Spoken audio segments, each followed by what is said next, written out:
우리 말씀을 봅니다. 고린도후서 1장 3절부터 7절까지의 말씀인데요, 같이 읽으면서 고린도후서의 시작에서 어떤 단어가 가득히 들어차 있는지 한번 같이 살피며 나아갔으면 좋겠습니다. 같이 천천히 읽습니다. 시작.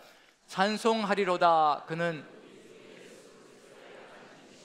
자비의 아버지시요 모든 위로의 하나님이시며 우리의 모든 환난 중에서 우리를 위로하사 우리로 하여금 하나님께 받는 위로로서 모든 환난 중에 있는 자들을 능히 위로하게 하시는 이시로다. 그리스도의 고난이 우리에게 넘친 것 같이 우리가 받는 위로도 그리스도로 말미암아 넘치는도다. 우리가 환난 당하는 것도 너희가 위로와 구원을 받게 하려는 것이요 우리가 위로를 받는 것도 너희가 위로를 받게 하려는 것이니 이 위로가 너희 속에 역사하여 우리가 받는 것 같은 고난을 너희도 견디게 하느니라. 너희를 위한 우리의 소망이 견고함은 너희가 고난에 참여하는 자가 된 것 같이 위로에도 그러할 줄을 알미라. 아멘, 아멘. 예, 양쪽을 다 기억하시리라 믿고요. 자, 어떤 단어가 가장 많이 등장하고 있나요? 위로. 예. 요즘 글씨로 하면 제가 논문을 쓴다든가 또 글을 쓸 때, 에세이를 쓴다든가 이렇게 글을 쓸 때 가장 피해야 될 것이 있습니다. 같은 단어의 반복과 같은 유사한 문장의 반복을 피해야 됩니다. 왜냐하면 진부하게 되고 그리고 지루하게 만들기 때문에 그게 이제 현대 글짓기의 원칙이거든요. 그런데 바울은 5절 안에서요 계속 위로 같은 단어를 계속 사용합니다. 지루할 정도로 사용합니다. 5절밖에 안 되는데 10번이나 위로라는 단어가 등장합니다. 심지어는 6절에는요 위로라는 단어가 4번이나 등장하고 있습니다. 들어가고 있습니다. 고린도후서가 시작하면서 위로라는 단어를 이렇게 갑자기 이렇게 쏟아볼 이유가 있을까? 무슨 이유 때문일까? 이 위로가 넘치면 어떤 일이 벌어질까? 그걸 이제 고린도후서는 연결시켜 가고 있는 중이거든요. 만약에 바울에게 이 위로가 없었다면요, 이 위로가 없었다면 아마 바울은 무너졌을 겁니다. 쓰러졌을 겁니다. 그걸 고린도후서는 고백하고 있는 중이거든요. 우리에게도 역시 필요한 것이 바로 이 위로라는 거거든요. 지금 우리에게는 수많은 위로의 그런 마음들이, 말씀들이 아마 필요할 겁니다. 우리 각자가 다 겪는 그 고난들은 아마 우리가 한 사람씩 한 사람씩 여기 나와서 내가 현재 겪고 있는 일들을 같이 한번 나눈다면요, 아마 숨겨져 있는 수많은 상황들이 펼쳐질 겁니다. 쉬운 일들이 아니거든요. 그리스도인으로서 이 세상을 살아간다는 것 자체가 벌써 고난이거든요. 결코 쉽지 않은 일입니다. 그것은 같이 말씀을 나누면서 같이 풀어가 보기로 하고요. 오늘 제목은 이렇게 위로가 넘치면 우리의 삶에 어떤 일이 벌어질까? 바울을 통해서 우리는 같이 배우고 저도 바울을 배워가고 있는 중이고요. 바울을 제대로 또 배우고 깨닫고 느껴야 또 예수 그리스도께로 한 걸음 더 나아갈 수 있는 길이 열리지 않을까라는 생각을 해봅니다. 위로에 대해서 한 가지 좀 얘기를 나누고 넘어갔으면 좋겠는데요. 지난 목요일, 금요일 1박 2일로 우리 자매 교구장님 영성 수련회를 같이 갔습니다. 리트릿이죠. 그래서 1박 2일로 이제 같이 가게 되었는데 부목사님, 교구 목사님 2분하고 저하고 아내하고 자매 교구장들이 10분하고 14명이 이제 솔라티 한 대를 딱 타고 이제 1박 2일로 갔는데, 제가 그렇게 어디 나갈 때마다 가장 곤혹스러운 시간이 있어요. 가장 힘겨운 시간이 있습니다. 다른 시간이 아니라 밥 먹는 시간. 이게 입맛에 안 맞아서 그런 게 아니고요, 제가 뭐 음식이 안 맞아서 그런 것이 아니고, 이게 제가 딱 자리 잡고 식당에서 딱 앉으면, 아내하고 제가 딱 앉으면 홍해가 갈라지듯이 쫙 앞에서 다 사라져 버리셔요. 앞에 아무도 안 앉으려고 합니다. 이게 무슨 일일까? 왜 그럴까? 되게 친절하게 하는 걸로 저는 생각하거든요. 되게 부드럽게 하고 친절하게 하고 그리고 친근감 있게 하려고 애를 쓰는데도 불구하고 딱 식당에서 딱 앉으면 쫙 갈라지는 거예요. 무슨 모세도 아니고 갈라지면서 이제 제가 그럴 때마다 이제 볼멘 소리를 하죠. 아니, 제가 싫으신 겁니까? 왜 다들 이렇게 앞에 안 앉으시고 다 흩어져서 쫙 갈라지는 겁니까? 이제 그런 얘기 하면서 이제 식사를 했는데, 엄하게 이제 부목사님들만 늘 앞에 앉아가지고, 그게 무슨 고통이에요. 담임 목사 앞에 앉아서 부목사님들이 이렇게 식사를 계속 해야 된다는 거. 그래서 이제 그런 시간을 느끼면서 식사 끝난 다음에 이제 또 산책하는 시간이 있었어요. 스카이워크라고 이제 포항으로 갔었는데, 거기를 이제 교구장님들하고 산책하면서 이렇게 걷고 있는데 한 자매 교구장님이 슬쩍 다가오시는 거예요. 다가와서 이제 본인 이야기를 하시는 거예요. 본인 이야기를 하시면서 위로하는 거죠. 위로해 주시는 거죠. 본인이 예전에 이제 가게를 하면서 사업장을 하면서 직원들이 몇 명 있었는데, 그렇게 직원들에게 그리스도인으로서 잘해주려고 무진장 애를 썼고 편안하게 해주려고, 그리고 직원들이라는 게 아니라 본인이 다 일을 맡아서 할 정도로 신랑이 보면서 아니 어떻게 그렇게 하냐고, 그렇게 해서 어떻게 견디겠냐고, 그럴 정도로 잘해주고 그리고 또 위해주고 그리고 또 얘기를 들어주고 그렇게 했는데, 그럼에도 불구하고 직원들은 늘 거리감을 둔다는 거예요. 그 사장님하고 이렇게 또 직원들이니까 본인은 그게 굉장히 섭섭하고 또 마음이 아팠는데, 그런데 그 기간이 10여 년 이제 다 사업장을 정리하고 나중에 10여 년 이상 지난 후에 근처에서 다 이제 직원들이 살게 되었는데, 결혼하고 자녀 두고 그랬는데 항상 그 직원들을 간간히 만나는데, 식사하면서 만나는데 하는 얘기가 그렇다는 거예요. 그때가 정말 좋았어요, 사장님. 사장님 같은 분이 없었어요. 그런 얘기를 하더라는 거예요. 그러면서 목사님 싫어서 그러는 거 아니니까 염려하지 마시고 편안하게 하셔요. 자, 위로가 됐을까요? 안 됐을까요? 10년 뒤 기다려야 되잖아요. 15년 뒤 넘어가야 되는 거 아니에요. 그래서 위로가 안 되는데, 공감은 되지만 위로가 안 되는데 생각하고 있었는데, 그런데 진짜 위로가 왔습니다. 이 자매님이 다음 행보가 위로가 되는 거예요. 마음에 와닿는 겁니다. 그 다음에 이제 저녁 식사할 때 식당에 딱 가서 앉았는데 맨 앞으로 가서 딱 앉는 거예요. 목사님 저 왔어요. 그러고 딱 앉으시는 거예요. 그게 그렇게 위로가 되는 겁니다. 이게 행동으로 해주시면서 보여주시니까 위로가 확 되면서, 작은 것 하나지만 우리가 어느 누군가에게는 이런 위로가 될 수가 있다는 얘기거든요. 큰 일 작은 일이 우리의 삶 속에서는 벌어지게 되어 있습니다. 그런데 하나님께서는요, 위로를 누구를 통해서 주시기를 소망하시는가? 우리를 통해서 주시기를 소망하신다는 겁니다. 우리를 하나님의 동역자로 세우셔서 이 시대에 이렇게 그리스도인으로 살아가게 만드는 것은, 수많은 고난들이 우리의 삶 속에 닥치거든요. 우리가 경험하는 수많은 것들이 다 뭐가 될 것이냐면, 이제 미래에 누군가를 위로하고 누군가를 세우는 역사를 펼쳐지게 이루어갈 것이라는 얘기거든요. 그게 없이는 우리는 서나갈 수가 없습니다. 그래서 우리는 동역할 수밖에 없습니다. 제가 경험하고 제가 겪었던 고난들은 미진하기 그지였거든요. 그런데 각자가 겪은 그 고난들을 생각하면요, 환난들을 생각하면요, 경중이 다 달라지기 시작합니다. 그걸 가지고 하나로 연합되어져서 우리 안에서 벌어지는 그 어려움들, 고난들 속에 우리가 함께 다가간다면요, 하나님이 주시는 위로가 우리 안에 가득 차는 역사가 펼쳐질 것이거든요. 그 위로가 우리에게 넘칠 때 어떤 일이 벌어질 것인가? 바울이 고린도후서를 통해서 그걸 보여주고 있는 중입니다.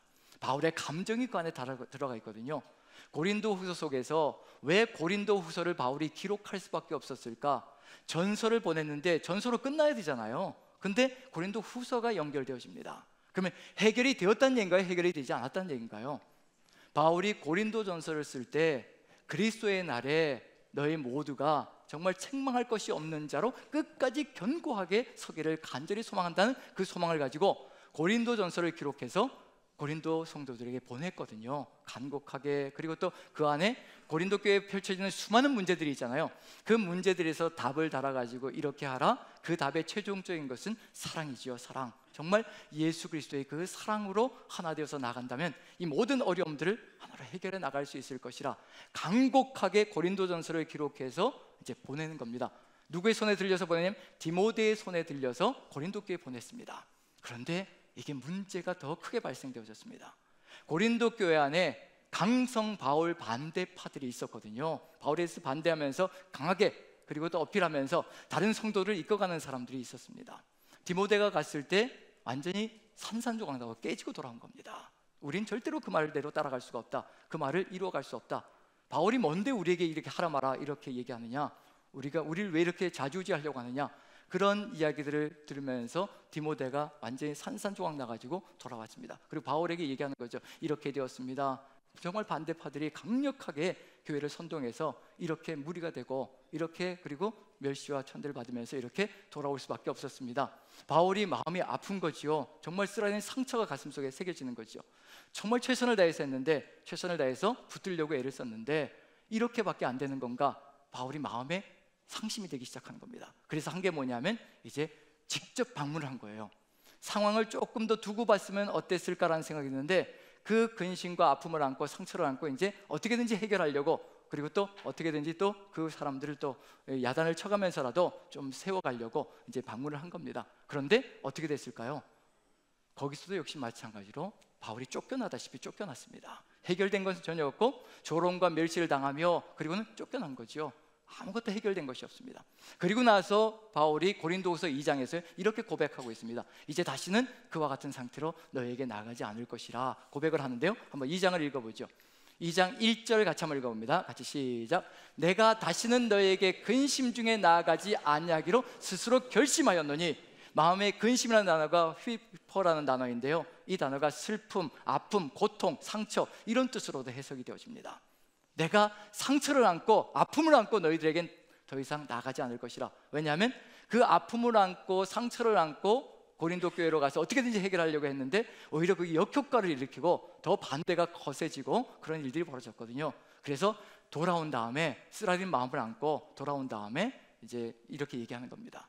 그럼 결국 무슨 얘기냐면 이 갔던 일들이 제대로 성사가 안 되었다는 얘기고, 이 방문을 학자들은 뭐라고 얘기하면 쓰라린 방문이라고 얘기합니다. 고통만 안고 돌아온 거죠. 그러고 나서 2절 보시면 이와 같이 이야기합니다. 같이 한번 읽어보죠. 시작. 내가 너희를 근심하게 한다면 내가 근심하게 한 자밖에 나를 기쁘게 할 자가 누구냐. 너희 전체를 아프게 하려고 그런 것이 아닌데 나를 아프게 한 자, 상처 준 자에게 그 사람을 좀 아프게 하려고 하는 그런 마음도 있었지만 그런 것이 아닌데 이와 같이 일이 틀어져 버렸다라고 이제 고백하고 있는 중이죠. 자, 이렇게 되었다면 그 다음에 어떻게 될까요? 우리 같으면 어떻게 될까요? 고린도 후서 안에는요, 바울의 이런 감정들이 다 들어가 있습니다. 아픔들이 다 들어가 있는 거예요.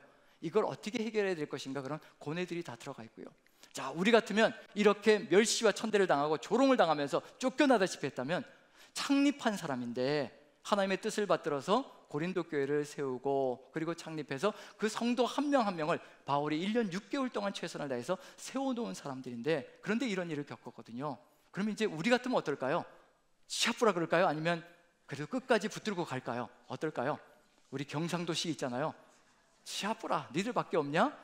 고린도에 니들밖에 없냐? 세상 곳곳에 내가 세운 교회들이 질비하게 들어서 있는데 그런 생각을 할 것인가? 바울이 그 다음에 이런 말을 합니다. 같이 한번 읽어보죠. 4절부터 같이 4절 같이 한번 읽어보죠. 4절 같이 시작. 내가 마음에 큰 눌림과 걱정이 있어 많은 눈물로 너희에게 썼노니 이는 너희로 근심하게 하려 한 것이 아니요 오직 내가 너희를 향하여 넘치는 사랑이 있음을 너희로 알게 하려 함이라. 넘치는 사랑이 사라지질 않습니다. 참 희한하죠. 그렇게 푸대접을 받았는데 불구하고 바울의 심령 속에 넘치는 사랑이 계속해서 고동치고 있는 거예요. 도대체 이게 어디서 온 것일까? 어떻게 이것이 가능한 것일까? 그리고 뭐라고 얘기하면 큰 눌림과 걱정이 계속되고 있다는 겁니다. 고린도 성도들을 향하여 놓을 수 없는 그 아픔과 고통이 가득하면서 눌려지기까지 한다는 얘기거든요. 그리고 많은 눈물로 너희에게 썼다라고 얘기합니다. 이미 고린도 전서를 읽어보면요, 고린도 전서 전에 내가 먼저 쓴 글이라는 표현이 나와요. 고린도 전서에 먼저 쓴 글이라고 하는 얘기는 고린도 전서 전에 이미 보낸 편지가 있다는 얘기입니다. 그게 하나 있었고요, 그 다음에 고린도 전서를 보냈고요, 여기 또 뭐가 있냐면 그렇게 쓰라린 방문을 하고 와서 푸대접을 받고 온 다음에 눈물을 흘리면서 지금 편지를 쓰고 있는 중입니다. 눈물의 편지라고 하거든요. 이걸 디도의 손에 들려서 보낸 겁니다. 이 편지는 어디에 있는지 모릅니다. 사라졌습니다. 그럼 고린도 전서 전에 편지 하나가 있었고요, 고린도 전서가 있고, 또 이렇게 쓰라린 방문 다음에 눈물의 편지, 간곡하게 간절하게 눈물의 편지를 적어서 또 디도편에 보내는 거고요, 그 다음에 이제 고린도 후서를 기록하는 겁니다. 최소한 4개예요. 최소한 4개. 그럼 결국은 고린도 교회를 향한 바울의 사랑이 어떤 건지, 그리고 또 그 사랑이 어디에서 온 것인지 분명히 알 수가 있는 거죠. 우리도 상처 입을 수 있고요, 고난을 당할 수 있습니다. 누군가에게 공격을 당할 수도 있습니다. 그런데 이러한 고린도 전서와 후서가 있다는 얘기는 뭐냐면요, 우리가 그런 일을 겪을 때 어떻게 그리스도인답게 살아가야 될 것인가, 그리스도인다운 것이 무엇인가를 바울을 통해서 보여주시는 겁니다. 하나님의 끊을 수 없는 사랑, 로마서에 분명히 얘기했거든요. 그리스도 안에 있는 하나님의 끊을 수 없는 사랑이 우리와 함께 한다라고 분명히 말씀해 주셨거든요. 그런데 하나님의 그 끊을 수 없는 사랑이 누구를 통해서 증거되어지고 있는 중인가? 바울이라는 사람을 통해서 고린도 교회에 증거되고 있고요, 또 우리의 삶의 여정 속에서 어느 누군가를 통해서 어느 누군가에는요, 상처를 입힌 사람에게도 하나님의 끊을 수 없는 사랑이 또 그 사람을 통해서 연결되어질 수 있다는 겁니다. 하나님의 끊을 수 없는 사랑은 저절로 나타나는 것이 아니라 우리가 하나님의 뜻을 받들어 걸어갈 때 우리를 통하여서 어느 누군가에게 전달될 수 있다는 얘기거든요.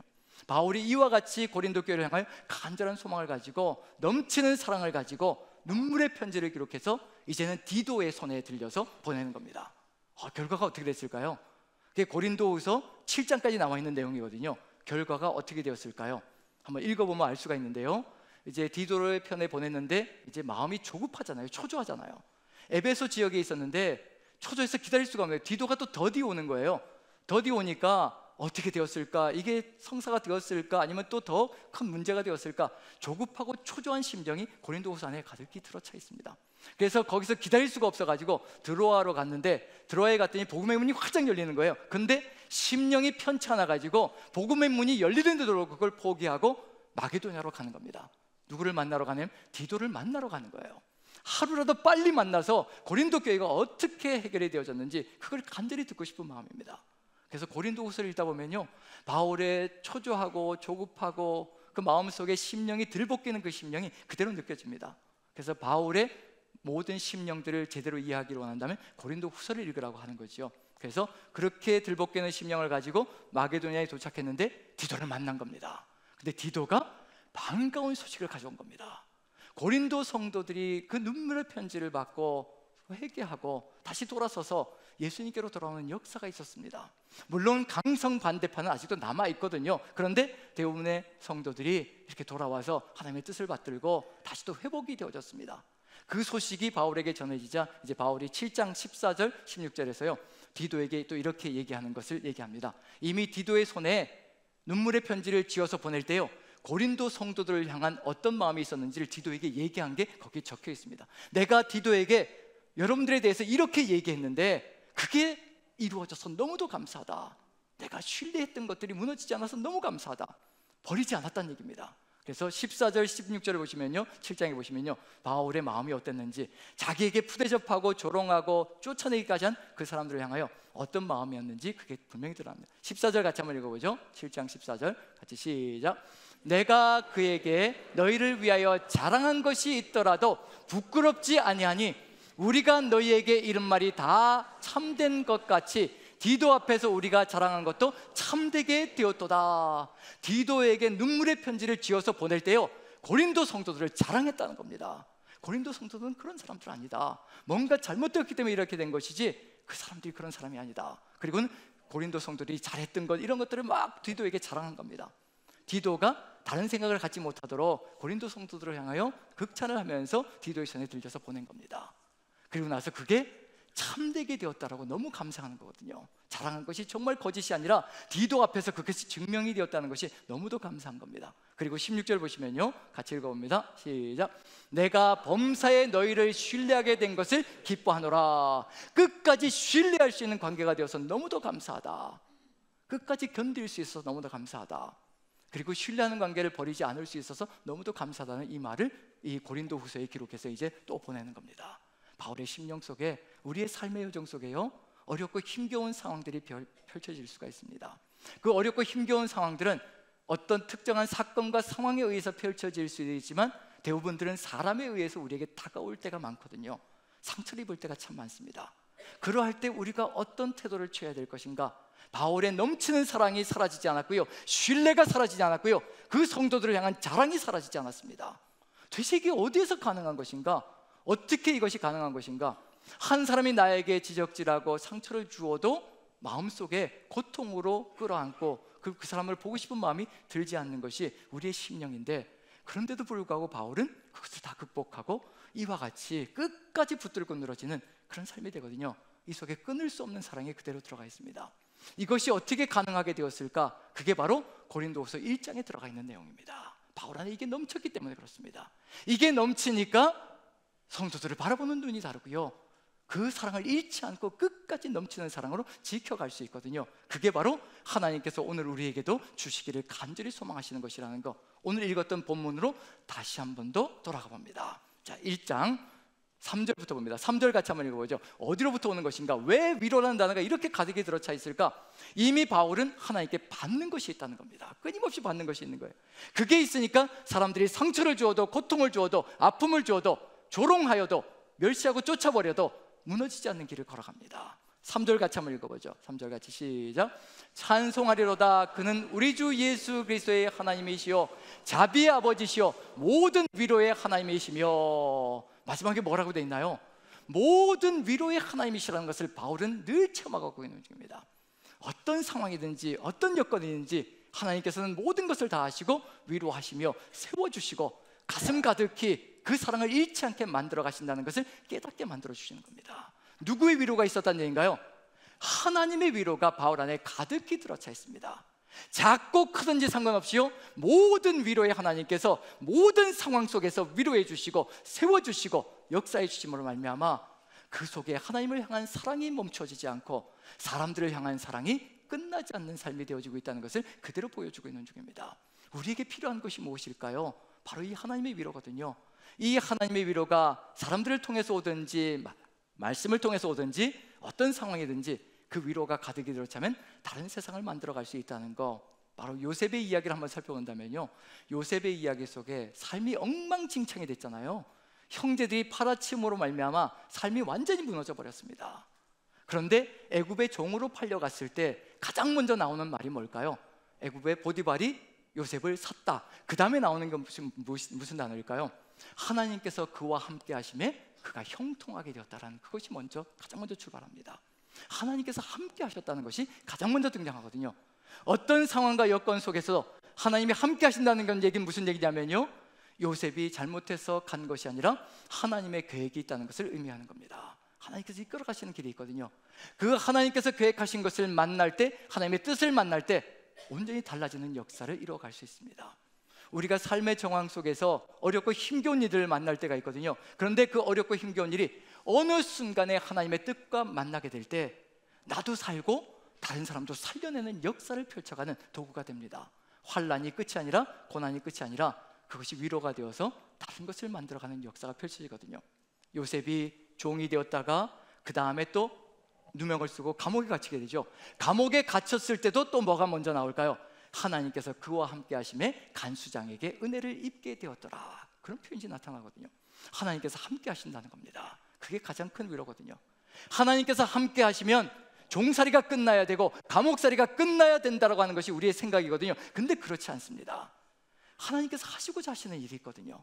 그 종살이를 통해서, 그 감옥살이를 통해서 가장 낮은 곳으로 집어넣으시는 겁니다. 왜 그럴까요? 왕의 꿈을 주시고 모든 형제들의 볕단이 절을 하고 해와 달과 별들이 절을 하는데, 왕이 되는 꿈을 꾸었으면, 꿈을 주셨으면 왕권의 길로 가게 만드셔야 되는데 가장 낮은 길로 집어넣어 버리시거든요. 이게 하나님의 뜻이라는 겁니다. 그 고난 낮아짐의 시간을 통하여서 왕의 길이 어떤 것인지, 왕도가 무엇인지, 정말 진정한 왕은 어떤 존재인지 굴림하고 큰소리치고 사람들을 억압하는 것이 왕이 아니라 가장 낮아져서 섬기는 것이 바로 왕도의 길이라는 것을 이미 요셉을 통해서 보여주시는 겁니다. 그 길로 이끌어 가시는 거거든요. 무너지지 않게, 쓰러지지 않게 늘 하나님께서 함께 하시며 22년의 세월을 거쳐가게 만드시는 겁니다. 그리고 22년 뒤에 형제들을 만나게 됩니다. 애굽에서 어떤 일이 벌어졌을까요? 형제들을 만나서 자기의 정체를 드러낼 때 내가 요셉입니다라고 얘기할 때 어떤 일이 벌어졌을까요? 요셉이 이야기합니다. 형들이 나를 이곳에 팔았으므로 근심하지 마십시오, 한탄하지 마십시오. 하나님께서 나를 형님들보다 먼저 이 땅에 보내셔서 수많은 생명을 구원하게 하시려고 바로 나를 이곳에 보내셨습니다. 아무것도 염려하지 마십시오. 오직 주님께서, 여호와께서 하신 일입니다. 하나님의 뜻이 무엇인지 고난과 환난 속에서 만난 사람은요, 사람을 위로하게 되어 있습니다. 자기에게 상처 준 사람에게도 당신이 한 것이 아닙니다, 형님들 염려하지 마십시오, 근심하고 한탄하지 마십시오, 하나님께서 하신 겁니다. 하나님께서 당신들의 손을 통하여서 나를 애굽 땅으로 먼저 보내신 겁니다. 그 고백이 일어나거든요. 하나님의 뜻을 만나고 하나님의 역사를 만날 때 찬송하리로다, 그는 우리 주 예수 그리스도의 하나님이시요 자비의 아버지시요 모든 위로의 하나님이시라. 이 위로의 하나님의 뜻이 무엇인지를 만날 때요, 모든 환난과 모든 고통과 고난의 의미가 정확하게 밝혀지기 시작합니다. 그게 바로 4절로 들어가는 거거든요. 바로 그 고난 속에서, 환난 속에서 바울이 배운 것이 있습니다. 이 고난과 환난이 어떤 길로 연결시켜 갈 것인가, 그래서 고린도 성도들을 품는 겁니다. 같이 한번 읽어보죠. 4절 같이 시작. 우리의 모든 환난 중에서 우리를 위로하사 우리로 하여금 하나님께 받는 위로로서 모든 환난 중에 있는 자들을 능히 위로하게 하시는 이시로다. 내가 환난 속에서 받은 그 위로를 가지고 어느 누군가에게 다가가게 만들어주시는 분이 바로 하나님이시라는 것을 분명하게 얘기하고 있습니다. 우리가 지금 겪고 있는 모든 일들이요, 여기서 끝나는 것이 절대 아닙니다. 이 고통과 고난으로 절대 끝나는 것이 아니거든요. 어느 누군가에게 위로가 되고 힘이 되고 사랑이 되어서 하나님과 함께 다시 한 번 더 일어설 수 있는 역사가 펼치는 그날이 온다는 겁니다. 그것이 이루어질 때 다른 세상을 만들어갈 수가 있고요. 제가 자식을 키우면서 이런저런 경험들 많이 했는데 아마 여러분들도 자녀들을 키우면서 이런저런 경험들을 할 겁니다. 딸내미가 초등학교 때 이제 캐나다에서 태어나서 거기서 자라서 초등학교 들어가 있는 걸 저는 공부 끝났으니까 데리고 와서 이제 여기 초등학교에 집어넣은 거죠. 그러니까 얘가 굉장히 스트레스를 받는 거죠. 공부, 뭐 압박감, 뭐 이게 또 학교 끝나면 보습학원 가서 또 밤 8시까지 있다가 와가지고 또 8시 오면은 또 얘를 어떻게 해야 되나요? 한글을 띄워야 되니까, 한글 안 띄우면 안 되니까 학교 가서 공부 못하니까 또 엄마가 붙들고 9시, 10시까지 그냥 한글. 애가 이제 나중에는 미칠 지경이 되는 거죠. 그리고 입에서 나오는 말이 죽고 싶어요 라는 말이 이제 나오더라고요. 정말 그런 말들이 쏟아져 나오더라고요. 그리고 학교에서 이제 그러다 보니까 아이들에게 왕따가 되기도 하고요. 그런 일을 겪는 겁니다. 그때 이제 와서 집에 와서 이야기할 때 이렇게 친구들이 이렇게 했어요, 이렇게 했어요, 그런 얘기 들으면서 저는 어떻게 반응했냐면, 목사니까 딸을 바른 길로 인도해야 되니까요. 그렇게 아이들이 저한테 이렇게 했어요, 뭐 재수없다고 하고 더럽다고 하고 그런 얘기를 했어요 라고 이렇게 얘기를 하면 저는 이렇게 얘기했습니다. 네가 어떻게 했길래 애들이 그렇게 해? 왜냐면 이 목사니까 바른 길로 이끌어야 된다는 생각에 네가 뭔가 잘못했으면 그러지 않았어라는 이제 질책을 딸에게 이제 돌리는 거죠. 근데 그게 얼마나 치명적이었는지를 그때는 몰랐던 거죠. 근데 조금 시간이 지나면서 이제 점점 저도 철이 들면서 아이들을 이제 이해하기 시작하면서 어떤 마음이 들기 시작하면, 얘가 나에게 그런 얘기를 하는 것은 편이 되어줘서 뭔가 가서 해결해 달라고 그러는 것이 아니라 내 말을 들어달라고 하는 것인데 그걸 이해를 못했던 거예요. 그래서 그 다음부터 그게 이해가 되고 난 다음부터는요, 그 다음부터 얘가 누가 이렇게 했어요 막 그러면 제가 입에서 막 쌍욕을 하는 거예요. 보란 듯이 들으란 듯이. 속마음은 그렇지 않은데 막 그냥 욕을 해대는 겁니다. 그러면 이제 어떻게 될까요? 애가 얼굴이 환하게 펴지면, 자기 편이 되어주니까 환하게 펴지면서 그 다음에 이제 저를 자제시키는 거죠. 거기까지는 아니고 그렇게까지는 아니고, 이제 그런 경험들을 하면서 이제 기도가 저절로 나오기 시작하는 겁니다. 그리고 아이에게, 딸에게 이제 기도, 이렇게 하나님께서 이끌어 가실 거다. 네가 초등학교 때 왕따를 당하고 이렇게 어려움을 겪었으며 이런 일을 걸어간 것, 하나님께서 이 모든 것들을 사용하셔서 언젠가는 그런 경험을 하고 있는 후배들에게, 또 아이들에게 네가 사랑을 증거하면서 하나님의 위로를 전할 수 있는 그런 삶이 될 거야. 그렇게 이제 격려하거든요. 저는 그게 맞다라고 확신합니다. 언젠가는 그렇게 될 것이라고 확신되어집니다. 우리의 삶의 여정도 마찬가지거든요. 지금은 이 고난이 의미가 없어 보이고 정말 아무것도 아닌 것 같고, 왜 나에게 이렇게 나만 겪는 이런 고난을 이렇게 주시느냐라고 우리 입에서 불평이 나올 수도 있거든요. 그런데 어느 순간 몇 년 뒤에 어느 누군가에겐 생명이 될 수 있는 말씀이 되고 경험이 될 수 있다는 것, 위로가 될 수 있다는 것, 그걸 우리가 마음에 새긴다면요, 지금 겪는 이 고난들 하나하나가 정말 수많은 일들을 벌일 수 있는 기적의 역사를 펼쳐갈 수 있다는 것. 제가 장례식을 치르면서 참 많은 생각들을 하게 됩니다. 장례식을 치르면 3일장이잖아요. 요즘 이제 현대는 3일장인데 장례식에 대해서 대처하는 방식이 제가 좀 다릅니다. 주로 평균적으로는, 일반적으로는 이제 부목사님, 교구 목사님이 위로 예배와 입관 예배를 하고요, 첫째 날, 둘째 날, 그다음 마지막 날 제가 천국 환송 예배를 인도하는 것으로 이렇게 진행이 되거든요. 그렇게 진행이 되는데, 대부분들은 이제 가서 마지막 날 가서 이제 천국 환송 예배, 이제 첫날 소천 소식 들으면 전화드려서 위로하고요, 그다음에 마지막 날 이제 천국 환송 예배로 인도하고, 이게 일반적인 길인데, 그런데 조금 경중이 다릅니다. 그래서 상황이 조금 더, 소천에 대한 상황이 어렵고 힘겨울 때는 첫째 날 득달같이, 소천 소식 듣자마자 득달같이 장례식장으로 달려갑니다. 가장 먼저 달려가는 거죠. 가장 먼저 달려가서 얼굴 보고 손잡고 기도하고 위로하고요, 그리고 또 마지막 날 가서 이제 천국 환송 예배 드리고요. 그렇게 이렇게 하면 이제 온 것만으로 너무 감사해서, 같이 와주어서 손잡고 기도해 주는 것만으로 너무 감사해서 위로가 됩니다라고 얘기를 합니다. 그런데 정말 경중이 가장 무거운 소천 소식이 있습니다. 그럴 경우에는요, 첫째 날 득달같이 달려가고 둘째 날로 가고 셋째 날로 갑니다. 이런 경우는 드문 경우이지만 3일을 다 내리다시 가는 그런 일들이 있습니다. 그럼에도 불구하고 마음속에 드는 생각이 뭐냐면요, 이렇게 3일을 내려가서 위로하는데도 위로가 될까? 위로가 될까? 이 사람의 위로가 될까? 사람의 위로의 한계를 넘어가는 상황들이 있더라고요.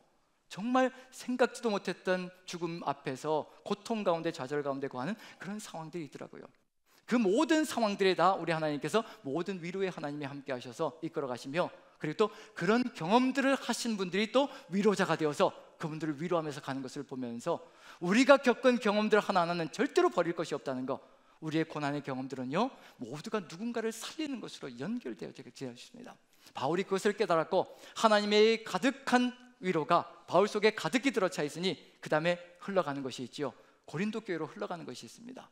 고린도 성도들을 바라보는 눈이 있거든요. 6절로 넘어가 보면요, 6절로 넘어가 봅니다. 바울이 이렇게 위로를 받고 하나님의 위로를 받고 6절 같이 한번 읽어보죠. 그것이 어디로 연결되어지는지 같이 읽습니다. 시작. 우리가 환난 당하는 것도 너희가 위로와 구원을 받게 하려는 것이요 우리가 위로를 받는 것도 너희가 위로를 받게 하려는 것이니 이 위로가 너희 속에 역사하여 우리가 받는 것 같은 고난을 너희도 견디게 하느니라. 바울은 이미 알고 있는 겁니다. 자기가 그리스도인으로서 겪고 있는 이 고난들은 모든 그리스도인들이 다 겪어야 된다는 것을 알고 있는 겁니다. 이 세상 속에서 그리스도인으로서 살아간다는 것은요, 이미 고난을 각오하고 결혼하는 겁니다. 그럴 수밖에 없지요. 세상은 예수 그리스도를 알지 못하니 제 마음대로 살아가며 제가 원하는 대로 살아가지만 우리는 가려야 될 것이 너무도 많거든요. 오직 예수 그리스도의 길을 걸어가야 합니다. 희생과 헌신과 섬김의 길을 걸어가야 되거든요. 그런 삶으로 걸어갈 때 얼마나 많은 사람들이 우리를 이용해 먹으려고 애를 쓸 것이며 얼마나 많은 사람들이 우리를 무시하려고 조롱하며 폄하할 것이며 그런 일들이 펼쳐지거든요. 그래서 누가복음 묵상하면서도 그런 일이 있잖아요. 하나님 나라, 그 하나님 나라를 살아갈 때, 그리스도인으로 살아갈 때 아버지와 아들이 원수가 될 수가 있고 딸과 어머니가 원수가 될 수가 있고 시어머니와 며느리가 원수가 될 수 있고, 그게 복음이거든요. 가는 길이 다른 겁니다. 예수 그리스도를 믿고 따라가는 그 삶은 이미 가는 길이 다르기 때문에 이미 고난을 각오하고 걸어가는 길이거든요. 그 고난을 바울은 겪으면서 하나님의 위로가 가득히 들어차니까 그걸 견뎌내며 이겨내며 가는 겁니다. 그리고 언젠가 고린도 교회 성도들이 올바른 그리스도인으로 산다면 이들도 똑같은 자신이 겪은 이 고난을 겪으면서 갈 것이라는 얘기입니다. 그래서 애틋한 마음으로, 애절한 마음으로 고린도 성도들을 붙들고 너희들에게 위로의 말을 전하는 것은 이 위로가 너희들의 고난 속에서 그 고난을 견뎌내는 힘이 될 것이라 이미 미래를 다 보고 있는 중입니다. 우리 모두도 마찬가지거든요. 모두가 다 똑같은 고난의 길을 걸어가고 있는 중이고 서로가 위로가 되어줘야 된다는 거. 그러할 때 7절 보시면요, 어떤 길로 갈 것인가? 고린도 교회 성도들이 이와 같은 길로 갈 겁니다. 같이 한번 읽어보죠. 시작. 너희를 위한 우리의 소망이 견고함은 너희가 고난에 참여하는 자가 된 것 같이 위로에도 그러할 줄을 알미라. 고난을 받고 그 고난에 무너지는 것이 아니라 고린도 교회 성도들도 하나님이 주시는 그 위로를 또 가득히 품고 다른 사람들을 위로하는 존재가 될 것이라는 것을 바울은 이미 보고 있는 중입니다. 그래서 버릴 수가 없고요, 내칠 수가 없는 겁니다. 이 길을 같이 걸어갈 동역자라는 것을 이미 알고 있는 중이거든요. 우리 모두도 마찬가지입니다. 우리가 지금 경험하고 겪고 있는 것은 다 다를지라도 우리는 동역자가 되어서 이 고난 속에서 든든하게 하나님의 위로 가운데 든든히 서며 또 거기에 덧붙여서요, 그 고난 속에서 하나님의 위로를 받고 그 위로를 또 다른 사람에게 증거해야 될 존재라는 것을 알려주고 있는 중입니다. 그래서 한번 같이 한번 앞뒤자로 보시면서 이렇게 한번 인사했으면 좋겠습니다. 하나님의 위로로 받으십시오. 같이 한번 인사하시죠. 하나님의 위로가 가득하기를 축복합니다. 하나님의 위로가 가득하기를 축복합니다. 그 위로가 가득하여야 우리도 다른 사람을 고난 가운데서 위로할 수 있는 길로 갈 수 있거든요. 이 바울의 경험이 어디에서 온 것일까? 바로 바울 자신의 삶의 체험 속에서 온 겁니다. 어느 정도의 체험이었는지, 그 가운데서 무엇을 확신하게 되었는지, 그게 우리 가슴 속에도 있다면요, 우리도 이 길을 걸어갈 수가 있습니다. 바울과 같은 길을 걸어가며 고난 속에, 환난 속에서도 다른 사람을 위로하며 갈 수 있는 존재가 될 수 있을 것이라는 것. 그래서 그 다음에는요, 바울이 자신의 경험을 이야기합니다. 어느 정도인지 한번 살펴보시죠. 8절부터 한번 봅니다. 자, 8절 같이 한번 읽어보죠. 같이 시작. 형제들아, 우리가 아시아에서 당한 환난을 너희가 모르기를 원하지 아니하노니 힘에 겹도록 심한 고난을 당하여 살 소망까지 끊어지고. 어느 정도인지 짐작이 가시나요? 바울은 이미 목숨을 내놓은 사람입니다. 복음을 위하여서는 내 목숨도 귀중한 것으로 여기지 않는다라고 고백했던 것이 바울의 고백이거든요. 그런데 살 소망까지 끊어졌다, 그 고백을 하고 있는 중입니다. 어느 정도의 고난인지 짐작해 보시죠. 한번 생각해 보십시오. 지금 고린도 교회 성도들 때문에 고통과 고난 가운데 조롱과 멸시를 당하고 있는 그 현재 상황입니다. 그 상황 속에서 또 에베소 지역에서, 아시아 지역에서 극심한 고난, 죽음의 지경까지 가는 그 극심한 고난을 받고 있는 중입니다. 사방으로 우겨쌈을 당한다고 하는 것, 고린도 후서에 나와 있는 그 내용이 바로 이 내용입니다. 성도들로부터 받는 고난, 거기에 덧붙여서 또 주변 지역으로부터 받는 그 고난이 바울이 거의 죽을 지경까지 되었다는 것을 알려주고 있는 중이거든요. 그런데 이 경험 속에서 무엇을 깨달았는가? 하나님의 위로를 받았다는 얘기거든요. 9절 같이 한번 읽어봅니다. 같이 시작. 우리는 우리 자신이 사형 선고를 받은 줄 알았으니 이는 우리로 자기를 의지하지 말고 오직 죽은 자를 다시 살리시는 하나님만 의지하게 하심이라. 누구만 바라보게 만드는 길이 되었는가? 지금 죽을 지경까지 사형 선고를 받았다는 얘기는 이제 소명이 끝났으니까 와라라고 하는 그 지경까지 갔다는 얘기거든요. 그런데 하나님께서 그 지경 속에서 유일하게 하나님께서 위로자가 되시고 구원자가 되셔서 죽은 자를 살리시는 그 놀라운 능력으로 바울을 구원해 주셨고 동역자들을 구원해 주셔서 하나님이 누구이신가를 다시 한 번 더 깨닫게 만들어 주셨다는 거. 지금 우리에게 필요한 건 이겁니다. 하나님의 이 위로입니다. 죽은 자도 살리시는 그 하나님께서 우리를 모든 고난 속에서 분명히 이끌어 주실 것이며 지켜 주실 것이고 세워 주실 것이라는 것, 그 확신이 우리 안에 가득 들어차 있다면요, 우리는 흔들림 없이 이 하나님과 함께 위로자가 되는 사명을 감당해 나갈 겁니다. 그리고 10절 보시면요, 이 같은 믿음이 이 하나님께서 이렇게 하실 것이라는 거 같이 한번 읽어보죠. 시작. 그가 이같이 큰 사망에서 우리를 건지셨고 또 건지실 것이며 이외에도 건지시기를 그에게 바라노라. 하나님을 향한 소망, 과거에 건져주셨고 현재 건지시고 계시며 미래의 모든 상황 속에서 건지실 것이라는 이 확신이 무너지지 않고 넘치는 사랑을 가슴에 품고 신뢰를 그대로 가슴에 품고 고린도 성도들을 자랑하며 그들을 품고 하나님께로 이끌어가는 역사가 있었다는 것을 마음에 새기며 지금 우리에게 필요한 것은 다른 것이 아닙니다. 죽은 자도 살리시는 하나님의 그 놀라운 능력이 우리와 함께하며 우리가 그 하나님만 의지하고 하나님께서 어떤 상황 속에서 우리를 건지실 것이라는 것을 확신하며 걸어갈 때 우리는 세상을 향하여 사람들을 향하여 불평하고 원망하는 존재가 아니라 위로자가 되어서 다시 또 세우는 역사를 이루어갈 것이라는 것을 마음에 새기시며 우리 모두가 주님과 함께 위로자의 사명 감당하며 고난 속에서도 승리하는 삶이 되시기를 간절히 축원드립니다. 우리 같이 한번 기도했으면 좋겠습니다. 우리의 삶의 여정 되돌아보면 지금 현재를 돌아보면 고난이 사라지지 않았다는 것, 그리고 앞으로도 고난이 절대로 사라지지 않을 것이라는 것, 그리스도인으로 살아간다는 것은 그 고난과 함께 주 예수 그리스도의 은혜 가운데 거하며 살아가는 것이라는 것을 마음에 새기며 고난이 없어지기를 원하는 것이 아니라 오직 주께서 함께하여 주셔서 죽은 자도 살리시는 하나님의 그 능력이 위로가 되고 능력이 되어서 하나님만 의지하게 도와주시옵소서. 그래서 어떤 상황 속에서도 건지실 것이라는 확신과 믿음을 가지고 살아가며 위로자의 사명을 감당케 도와주시옵소서. 다 같이 한 목소리로 기도합니다. 기도하겠습니다. 사랑의 하나님, 우리 하나님께서 함께하여 주시어서 아버지 위로자의 사명 우리에게 맡겨주셨습니다. 우리의 고난은 고난으로 끝나는 것이 아니라 다가올 영광과 비교할 수 없는 엄청난 것이라는 것을 마음에 새기며 위로자의 사명 아름답게 감당해 나갈 수 있도록 주께서 주를 바라볼 수 있게 도와주시며 오직 하나님이 주시는 그 위로 가운데 우리가 거할 수 있게 도와주시옵소서. 그 위로로 승리하며 나아갈 수 있도록 주께서 이끌어 가실 줄로 믿고 우리 구주 예수 그리스도 귀하신 이름 받들어 감사드리며 기도합나이다.